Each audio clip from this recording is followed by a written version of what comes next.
السلام عليكم ورحمة الله وبركاته. متنسوش يا حبايب قلبي تصلوا على سيدنا محمد عليه أفضل الصلاة والسلام. دلوقتي هنعمل ايه؟ نص كيلو لحمة مفروم ونص كيلو لحمة قطع. يلا معانا خطوة بخطوة.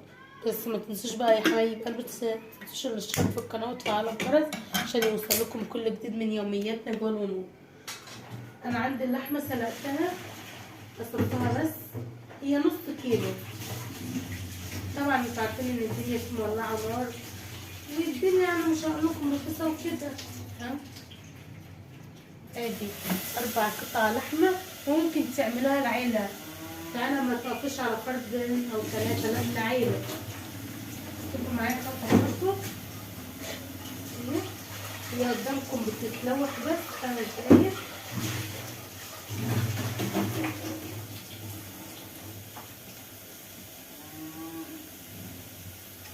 وهنعمل جنبها ايه؟ الطبلة بتاعتها لوبيا. انا سايباها اهي تتنقع عشان ما تاخدش معانا سلق كتير، وده ميه التنقيع بتاعتها.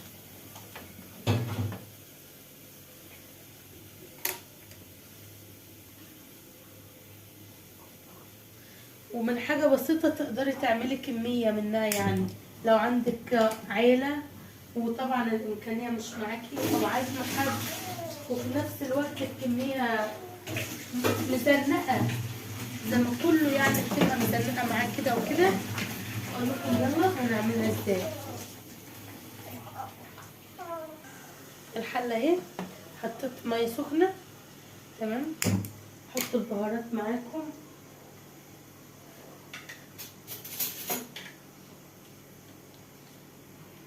ربع معلقه بهارات مشكله. تمام،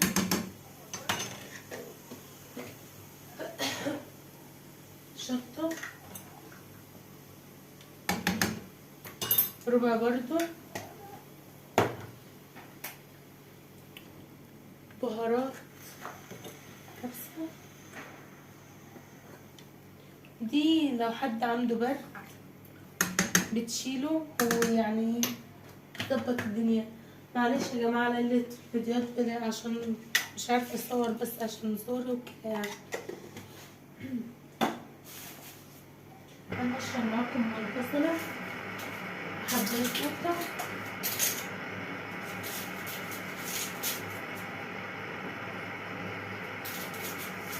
عشان هتدوقي احلى طبق لحمة بلوبيا. خطوة بخطوة معاكم. لو انت اول مرة تنورونا في القناة متنسوش الاشتراك بقى وتفعلوا الجرس، عشان انا عايزة اعدي تكبر بيكم، واشكر كل الناس اللي عندي وبتتفرج عليا.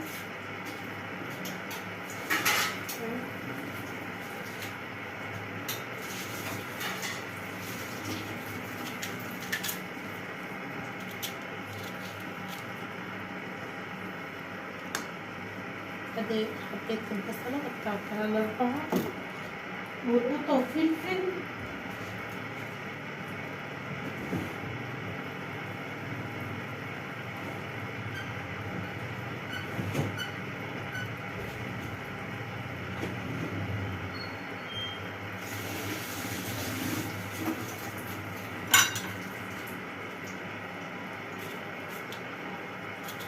ادي حبيت قوطة قطعتها ل4، وعليكي تحطي معاه جزر. نحط معاه 1 جزرة. عايزة بقى تقطعها ل4، عايزة تقطعها الشكل اللي انت عايزاه، ده حاجة بتاعتك انت. ولو عندك اطفال صغيرة هتأكلها لها اهو. فدي الاختيارات بتاعتك انت.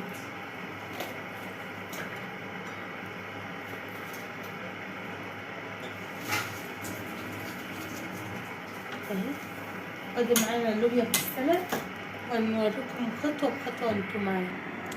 يلا بينا. العن ولعه بس مهديه عليها. دلوقتي هنعصر اللحمه التانية،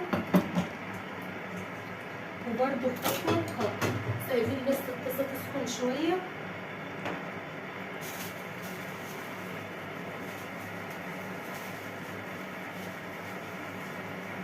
عندك نص كيلو لحمة، عندك ربع، ده حسب امكانياتك انت، متوقفيش على حاجة واحدة. بس انا في نظري هي ربع كيلو هيقضيه. هو نص كيلو اهو، ده مفروم، فمش هستخدمه كله، هستخدم ربع منه. ولو عندك، لو عايزة تعمليها كلها اعمليها عادي، واللي يفيد منك خزني، مش كل حاجة ان انت تخلصيها في وقت واحد. انا بعمل كده، ولو فضت مني بخزنها متعصبة جاهزة، بنسيبها اهي لغاية بس ايه اما تتعصب مع نفسها. فهي القبلة بتاعتنا بتغلى مع نفسها برضه. دلوقتي هي معانا اهي زي ما انتوا شايفين كده اتعصبت تمام. عايزة تضربوها في قلب الكبة دي حاجة ترجعلك، بس للي ما عندهاش كبة يعني وبتحب تخلطة البصل تنعمها كده. انا عادي عندي الكبة وبس حابة اعملها على ايه، لان بصلة الكبة ما بتيجي تعملها في اي اكل، لو انت مستعجلة بتعملها في الكبة او كده هتلاقي ريحة الاكل بتاعك مفحفح. انا على طبيعتي ما بحبش ان انا بروس الكلام يا جماعة، تمام. وفعلا فلاح، الناس الفلاحين هم اللي تعرف كلامه، ما بيحبوش يزوقوا الكلام، يخليلك شمخة كده لوحدها، تحس ان انت بتاكل حاجة مش هتبطل منها اكل. قطعتها كبيرة قطعتها صغيرة، كل ده ساعة اما بيخش شوية السلقان بتاعتها تعصجها يعني بيستوى. شايفين انا مصفتهاش، دي سمنية اللحمة اهي، هي بتنزلها. الحاجة اللي انت جايباها من عند الجزار اللي انت عارفاه ومتعاملة معاه بقولك ان كانت الحاجة وحشة او حلوة، فاللهم بارك في الجزار اللي انا بجيب منه، ربنا يصلح حاله يا رب.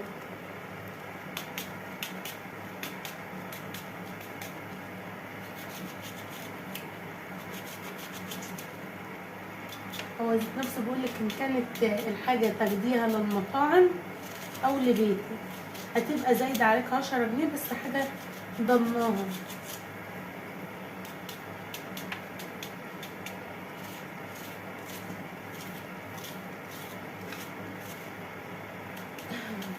انا خرجت معاكم واحدة خرافة كبيرة وخرافة صغيرة. انا استخدمت كده جوز حب بصل، انتوا شايفين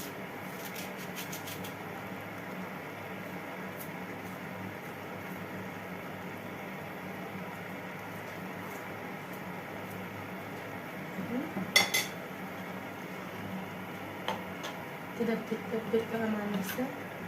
هنحط لها بهاراتها، ولو عايزه بقى اللي انا هضربها بصراحه بس في الكبه هي الفلفل تعصيجة، عايزه تحط فيها كل اللي انت عايزاه، تحط معاها بصل فلفل شبت قوطه، والقوطه بتخرطها هنا، هوريلكم دلوقتي برضه.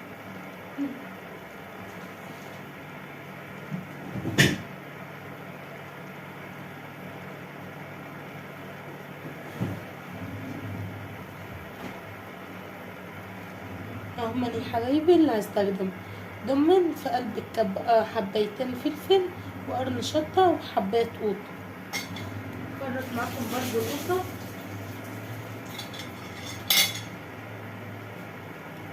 ومن كيلو الا ربع تعمل بقى احلى عزومة.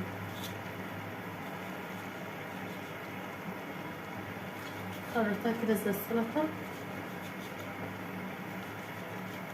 عادي، المية بتاعتها اللي انا بعوزها.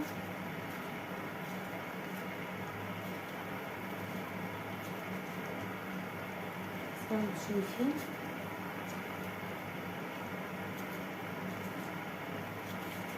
واحدة واحدة. كل سنة وانتوا طيبين، دخلت رمضان بقى.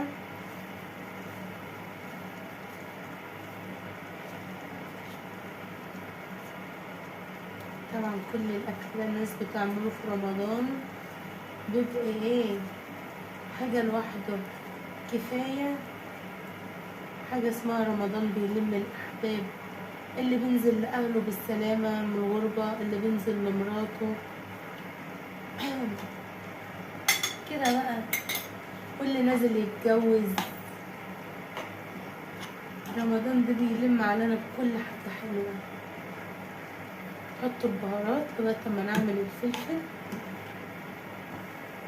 بقول لكم انا بعمل الفلفل ليه بالذات، هو الوحيد اللي فيه التبع.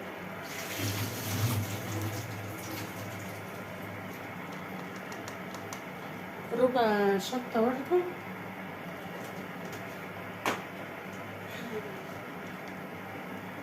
نص معلقة بهارات مشكلة بس مش هكتر فيها.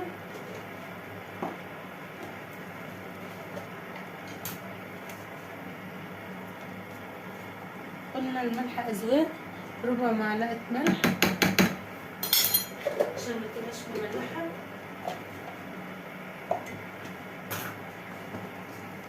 ربع كمون،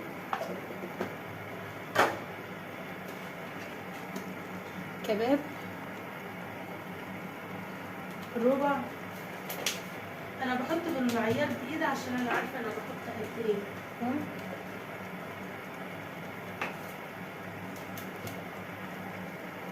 بهارات خضار بحط مش كتير فيها يعني. بهارات لحمه،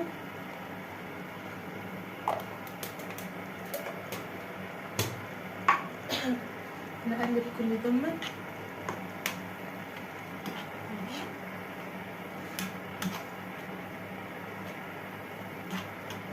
سيبهم كده يتشوحوا. يلا بينا نعمل الفلفل. يا حبايب قلبي، وادي البصل اللي فاضت مني انا ما عرفتش اقطعها على ايدي حلو، برضو نزلتها معاها.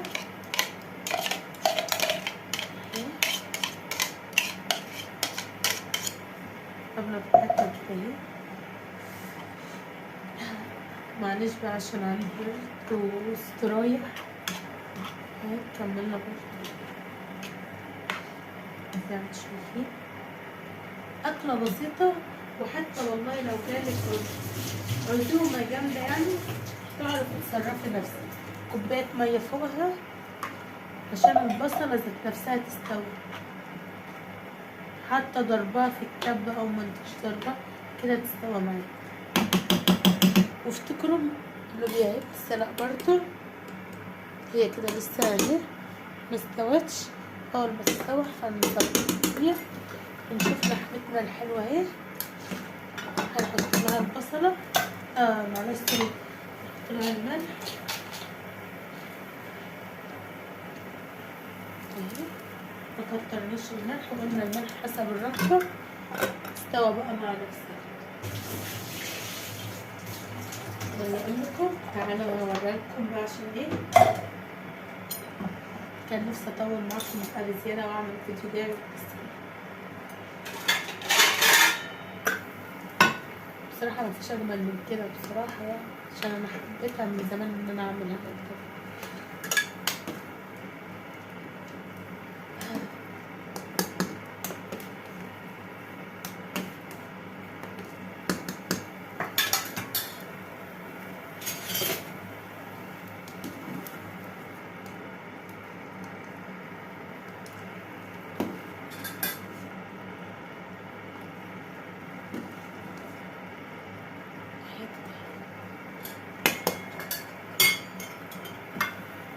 زي ما انتم شايفين الاربع هم هقطعها معاكم دول. عايزه تقطعها ما تتطبخ ده حاجه ترجع، بس انا عندي اقطعها كده تمام. فتحتها وبالمقصه دي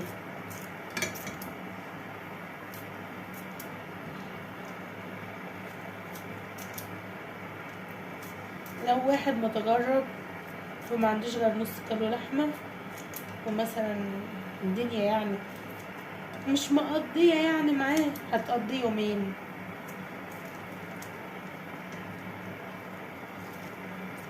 او واحده جاي لها مثلا مامتها ومش عارفه تعمل ايه، متحتسش يا حبيبي، مفيش احسن من كده. وناس داخل على رمضان وما بيبقاش معاها فلوس وجايبه حاجه على القد.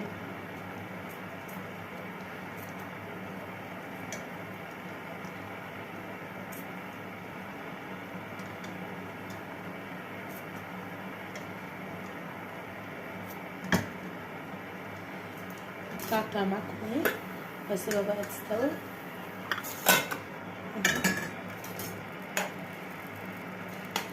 ودي الطبلة بتاعتنا بتطبخ حلو وبراحتها، تمزج بقى كله مع بعض الخليط وبيعيش حياته. والله وشوفوا لسه الربع كيلو بتاعنا اللي فاضل من نص كيلو زي ما قلت، سايبين ده بقى يغلى مع نفسه عشان نجهز بقى خلطة السمبوسة وهنعملها معاكم. شايفين انا دلوقتي هاخد الشوربة والجزر هنا. اهم حاجة عندي الشوربة اللي انا عايزاها كده. طبعا انا حطيت قدامكم الشوربة اهي، كنت افتكرت ان انا اطبخها كده. هي دي الصلصة بتاعتها تمام. واللحمة اللي انا مقطعاها هنا المكعبات اول ما تبدأ تستوى هشيل دم انا احطهم هنا. يلا نحط بهاراتنا، مش هكتر الملح عشان فيها من هنا بهارات مشكلة، ربع معلقة شطة،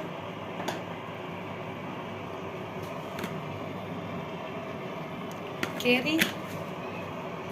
لو حد عنده برد بيستخدم الكاري يا جماعة، الكاري بيشيل البرد، بيشيل كل انواع اي فيروسات في الجسم.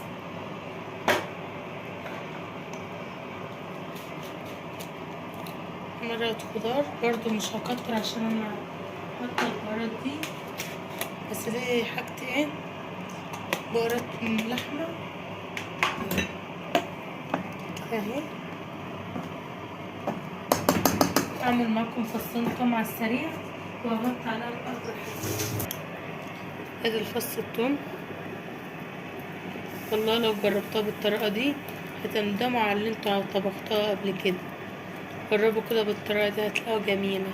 ولو عندك عيال ما بتاكلش اللحمة تبقى انت استخدمت الشوربة، لحمة او بطة، تبقى انت استخدمت الشوربة برضو، لو ما كلوهاش هياكلوا اكتر حاجة بيحبوها كده في الخضار من غير ما تحسسيه.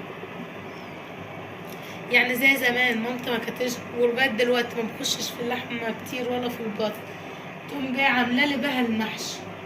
يبقى انا استفدت برضو بالحاجه اللي انا باكلها كتير في حاجه تانية. هي دي التانية اهو. يلا بقى نعمل السمبوسه. كده خلصنا من البسله، كده خلصنا من اللوبيا معلش سوري، كده خلصنا منها خالص. والزفرة وادي اللحمة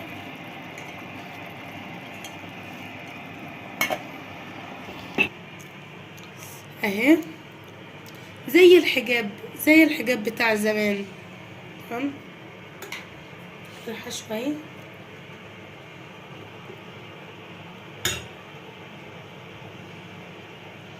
وممكن تدخلي جوه عادي انتي اهو، ممكن تطبقي كده، بس انا عامله ايه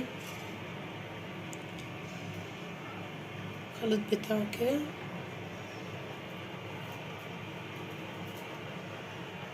هعمل معاكم واحده عشان واكمل انا الباقي.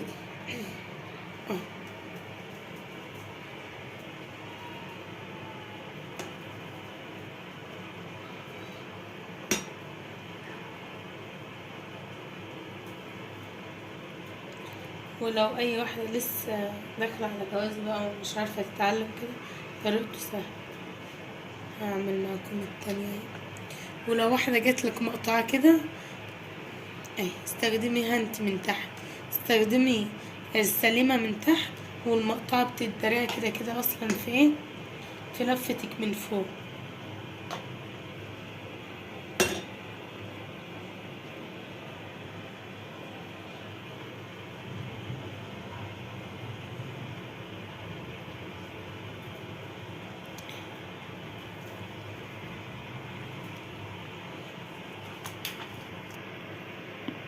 ادي الرابعة.